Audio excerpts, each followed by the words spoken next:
శ్రీరామాయణంలో ఒక మాట చెప్తారు, శోకో నాశయితే ధైర్యం, శోకో నాశయితే స్మృతం, శోకో నాశయితే సర్వం, నాస్తి శోక సమోరిపుః. అసలు లోకంలో శత్రువు అనేటటువంటి వాడు ఎవడైనా సరే ఒక శత్రువు ముందు చిన్నవాడే. ఎవడా పెద్ద శత్రువు అంటే శోకమే పెద్ద శత్రువు. శోకము ఎక్కడ ఉంటుంది? మనస్సులో ఉంటుంది. ఇవాళ నేను ఈ శోకమును పొందడానికి కారణమేమి? ఈ తప్పు ఇక జీవితంలో దొరలకుండా నేను జాగ్రత్త పడతాను. లేదా అవతల వాళ్ళు పొరపాటు పడ్డన్న శోకానికి కారణమైతే ఇక అలా వాళ్ళు పొరపాటు పడకుండా భగవంతుడు వాళ్ళని అనుగ్రహించుగాక అని తన పథంలో తాను వెళ్ళగలిగిన వాడెవరున్నాడో వాడే రాణిస్తాడు. లేకపోతే శోకము అన్నిటికన్నా ప్రబల శత్రువు. అది నిరాశకి గురి చేసి మనిషిని పైకి లేవకుండా చేస్తుంది. అందుకే శోకో నాశయితే ధైర్యం.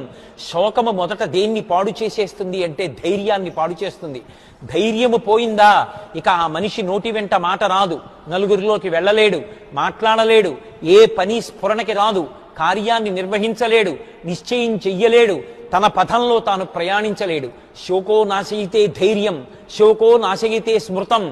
విపరీతమైన శోకానికి వశుడైపోతే ఏం చదువుకున్నాడో జ్ఞాపకానికి రాదు, ఏం విన్నాడో జ్ఞాపకానికి రాదు, తాను ఎలా వృద్ధిలోకి రావాలో జ్ఞాపకానికి రాదు.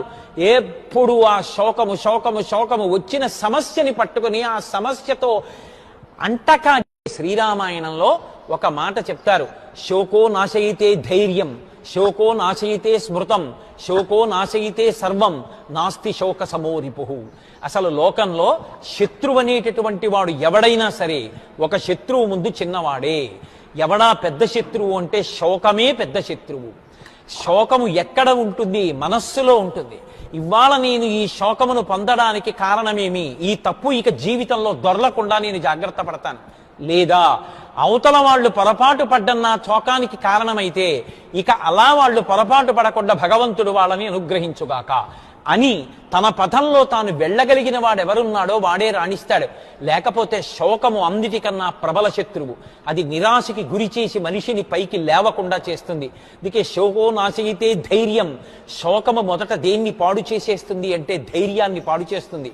ధైర్యము పోయిందా ఇక ఆ మనిషి నోటి వెంట మాట రాదు, నలుగురిలోకి వెళ్ళలేడు, మాట్లాడలేడు, ఏ పని స్ఫురణకి రాదు, కార్యాన్ని నిర్వహించలేడు, నిశ్చయం చెయ్యలేడు, తన పథంలో తాను ప్రయాణించలేడు.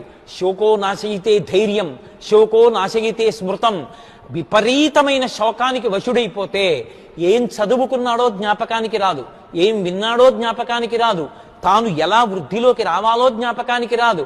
ఎప్పుడు ఆ శోకము శోకము శోకము వచ్చిన సమస్యని పట్టుకుని ఆ సమస్యతో అంటకా.